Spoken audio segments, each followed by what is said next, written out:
안녕하세요. 매일경제 뉴욕 특파원 김용갑입니다. 오늘은 현재 운동화 브랜드 가운데 가장 혁신적이라는 평가를 받는 브랜드 온러닝을 직접 확인하기 위해 나와 있습니다. 오늘 나와 있는 곳은 뉴욕 맨하튼의 노호에 위치한 온러닝 매장입니다. 미국에서 성공 신화를 만든 호카에 이어서 온러닝이 또 한 번 기능성 운동화 시장을 흔들고 있습니다.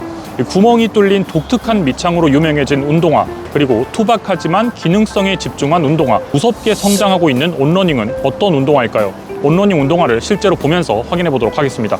가시죠.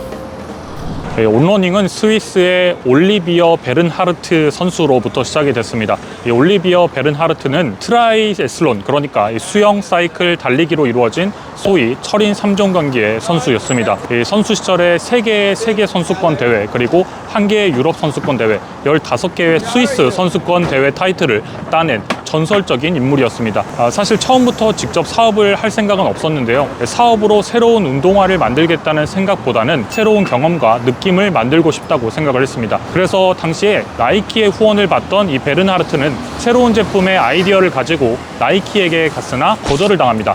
사실 초기 단계의 제품은 이 전통적인 운동화의 이 정원 호스 조각을 신발 밑창에 붙이는 이 기괴한 형태였다고 합니다. 기능성에만 집중을 해서 더 부드러운 착지와 달릴 때 이 밀어내는 동작을 돕는 기술에만 집중을 했습니다. 초기 버전은 너무 못생겨서 프랑켄슈타인이라고 불릴 정도였으니까 나이키의 거절이 어쩌면 당연했을지도 모르겠습니다.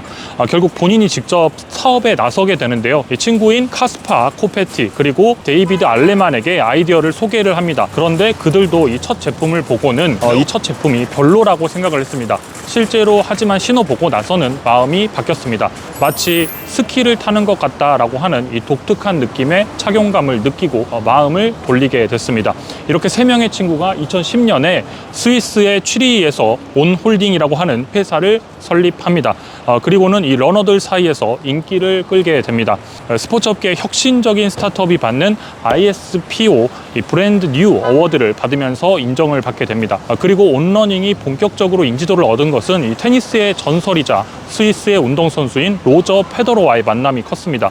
이 페더러는 온홀딩의 기술력에 매료돼서 먼저 이들에게 전화를 해서 이 저녁 식사를 제안을 하고 이 온러닝 제품의 팬이라면서 투자를 하겠다고 이야기를 합니다. 페더러는 이 온홀딩에 돈을 투자하고 테니스화를 함께 개발을 했습니다. 그럼 이제 함께 매장으로 들어가서 이 페더러가 함께 만들었다는 그런 테니스화들을 포함해서 온러닝의 신발들을 함께 살펴보도록 하겠습니다. 가시죠.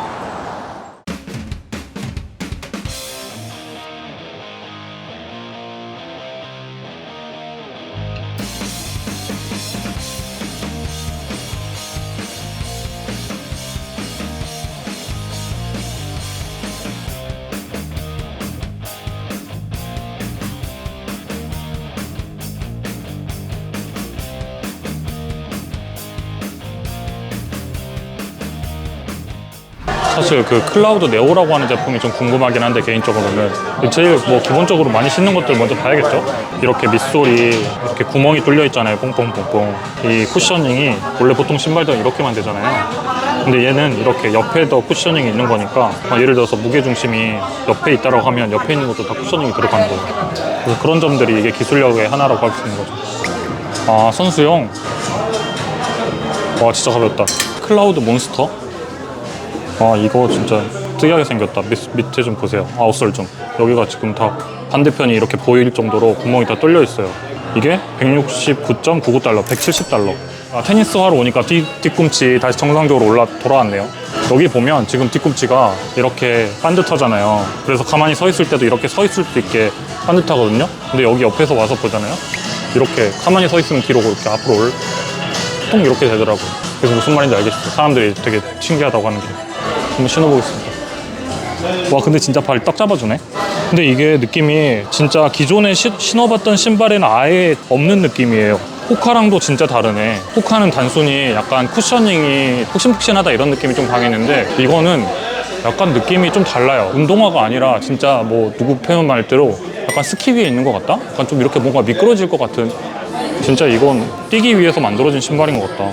온 러닝이 전 세계 이 러너들에게 사랑을 받게 된 것은 이 혁신적인 쿠셔닝 시스템인 이 클라우드 테크라고 하는 기술 덕분인데요. 이름처럼 구름 위를 걷는 듯한 느낌을 주게 됩니다. 제가 방금 신어봤는데 정말 구름 위를 걷는 것 같은, 정말 기존에 없는 신발의 분위기를 느낄 수가 있었습니다.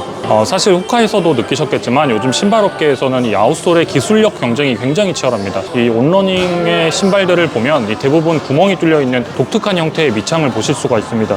여기서 보시는 것처럼 이렇게 밑창에 구멍들이 다 뚫려 있는 것들을 보실 수가 있습니다. 이 아웃솔이 이 온러닝의 핵심인데요. 한마디로 말하면 이 부드러운 착지와 폭발적인 이륙을 만드는 기술이라고 설명을 합니다. 사람마다 달리는 방식이 다르다는 점에 착안을 해서 만든 기술인데, 사람마다 미세하지만 달리는 방식이 다 모두 다릅니다. 달리는 순간 이 무게중심이 다 다르게 되겠는데, 그래서 러너가 신발에 적응하는 게 아니라 신발이 러너에게 적응을 하도록 만들었습니다. 이를 위해서 이 수평의 쿠셔닝을 도입을 했습니다. 이 통상의 신발을 보면 이 통상적으로 신발을 눌렀을 때 이렇게 이제 수직으로만 이 쿠셔닝을 느낄 수가 있는데, 구멍에 뚫린 이 아웃솔을 통해서 이 수평의 쿠셔닝을 도입을 했습니다. 이 부분이 이 개개인의 맞춤형 쿠셔닝을 제공하는 기술이라고 할 수가 있습니다. 이 온러닝의 운동화들의 장점이라고 또 할 수가 있는데요. 물론 이 기술적인 것과 별개로 이 독특한 외관이 오히려 이 러너들 사이에서는 브랜드의 인지도를 높이는 데 기여를 하기도 했습니다. 이 온러닝은 처음에 타겟이 일반인보다는 운동선수였고, 또 실제로 이 운동선수들의 관심으로 성장한 브랜드이기 때문에 독특한 외관은 단점이기보다는 인지도를 높이는 경쟁력이 되기도 했습니다. 참고로 이 브랜드를 미국에서도 이 QC라고 착각해서 읽는 분들이 좀 있는데요. 온러닝의 온을 의미하는 이 로고, ON의 로고에는 위에 작은 막대기가 표시가 하나 있는데, 이 표시가 스위치가 켜진 스위치 온, 이 느낌을 갖기 위해서 옛날 스타일의 스위치 모양의 형태를 고려한 것이라고 하더라고요. 그리고 이 온러닝에 굉장히 독특한 부분이 하나 있는데요. 구독 경제를 실험하고 있다는 점이 있습니다. 이 사이클론이라고 하는 서비스인데, 현재 이 매장에서는 찾아볼 수가 없는데 온라인에서만 판매를 하고 있는데, 온러닝의 독특한 모델이 하나 있습니다. 그러니까 쉽게 말해서 이 한마디로 헌신을 줄게 세진을 다오가 가능한 곳이 온러닝이라고 할 수가 있습니다. 이 온러닝에는 운동화 중에 클라우드 네오라고 하는 모델이 있는데요. 이 흰색 모델이 있는데, 이 운동화는 오래되면 다시 갈아서 이 플라스틱 알갱이로 만들어서 새 신발을 만들 수 있는 모델입니다. 그러니까 이 재활용이 가능한 러닝화를 만들고 있는 겁니다. 이 온러닝에 따르면 이 운동화는 90% 이상 재활용이 가능하다고 합니다. 그러니까 쓰레기 더미로 그냥 가는 이 낡은 신발을 줄이기 위해서 이 같은 프로그램을 도입을 했습니다. 그래서 오래된 클라우드 네오를 가져오면 새 신발로 바꿔줍니다. 그러니까 이를 위해서 이제 뭐 소재라든가 기술적인 측면이라든가 뭐 이런 것들을 해야겠지만, 또 반환을 위해서 판매 모델도 바꿔야 되는데요. 그냥 가져오라고 하면 잘 안 가져오니까, 그래서 신발에 이 구독 경제를 도입을 했습니다. 고객이 한 달에 29.99달러를 내면 6개월마다 새 신발로 바꿔줍니다. 그래서 온러닝은 이를 위해서 나이키가 아니라 넷플릭스의 자리를 꿈꾸고 있는지도 모르겠습니다. 하지만 다만 한계도 분명히 존재를 하는데요. 이 클라우드 네오는 구독 경제일 뿐만 아니라 재활용을 해야 되기 때문에 흰색으로만 제공이 됩니다. 그래서 이 장기 구독을 하기에는 다소 디자인이 질릴 수 있다는 단점이 있습니다. 그러니까 이 넷플릭스의 구독을 유지시키는 것은 끊임없는 새로운 콘텐츠 욕구인데 반해서 이 온러닝의 구독을 유지시키는 것은 변하지 않는 신발로 느끼는 환경 보호의 감정이기 때문에 조금은 다르다라고 할 수가 있습니다. 물론 환경적인 측면에서는 매우 바람직하고 더 확장됐으면 하는 기술력과 아이디어이기는 합니다. 지금부터는 이 온러닝이 얼마나 빨리 성장하고 있는 기업인지 말씀을 좀 드리도록 하겠습니다. 이 온러닝은 2021년에 연매출이 7억 2천만 스위스 프랑, 그리고 2022년에는 12억 7천만 스위스 프랑, 그리고 2023년에는 17억 9천만 스위스 프랑을 기록했습니다. 2년 만에 매출이 2배 넘게 증가했습니다. 2023년 매출 성장률만 봐도 이 고정통화를 기준으로 보면 55%가 넘는 성장률을 기록했습니다. 작년 매출인 스위스 프랑으로 17억 9천만 프랑이면 미 달러로 환산했을 때는 19억 7천만 달러, 우리 돈으로는 약 2조 7천억 원 수준의 규모입니다. 특히 2020년 팬데믹을 거치면서 굉장히 온러닝은 급성장을 하게 되는데요. 전국의 체육관이 문을 닫자 수많은 사람들이 달리기를 시작하면서 온러닝의 운동화를 구매하기 시작했습니다. 이 달리기에 적합한 운동화를 찾으면서 이 온러닝이 급성장을 했는데, 국가별로 특히 미국의 비중이 압도적입니다. 현재 온러닝의 매출 가운데 약 65%가 미국에서 발생을 합니다. 스위스에서 시작한 브랜드이지만 유럽과 중동, 아프리카의 비중이 27% 27% 수준입니다. 그리고 나머지는 아시아에서 발생하고 있습니다. 이 매출의 성장 속도로 봐도 지난 2년간 온러닝의 이 미국 매출은 2.7배가 됐습니다. 아시아의 매출도 규모는 작지만 3배 이상 커지면서 성장하고 있습니다. 올해도 고정통화를 기준으로 보면 매출이 최소 30% 이상 성장할 것으로 예상되고 있습니다. 올해 파리 올림픽에서 온러닝을 신은 이 선수들의 메달 획득도 새로운 고객 확보에 기여를 할 것으로 기대가 되고 있는데요. 엘리트 선수들의 마케팅으로 온러닝은 그동안 큰 도움을 받아왔습니다. 실제로 올해도 지난 도쿄올림픽에서 은메달을 땄던 케냐의 선수죠. 이 헬렌 오비리 선수가 작년에 기록을 세웠는데 34년 만에 보스턴 마라톤과 뉴욕 마라톤을 동시에 우승하는 최초의 여성이라는 기록을 세웠습니다. 그때 당시 기록을 세울 때 온러닝을 신고 기록을 세우면서 이 온러닝 제품의 판매도 함께 치솟았습니다. 온홀딩은 창업한 지 11년 만인 2021년 뉴욕 증권거래소에 상장을 했습니다. 현재도 상당히 공격적인 목표를 가지고 있습니다.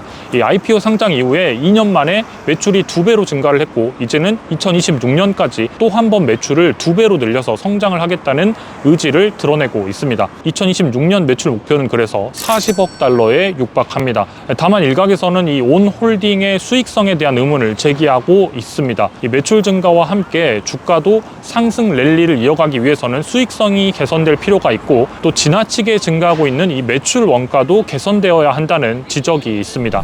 오늘은 2010년 스위스에서 탄생해서 눈에 띄게 성장을 하고 있는 기업 온홀딩에 대한 이야기를 전해드렸습니다. 앞서 저희 호카 영상에 많은 분들이 이 온러닝에 대한 리뷰를 요청을 해서 오늘 영상을 만들게 됐는데요. 앞으로도 댓글로 다양한 의견을 주시면 반영해서 알찬 정보를 전달 드릴 수 있도록 노력하겠습니다.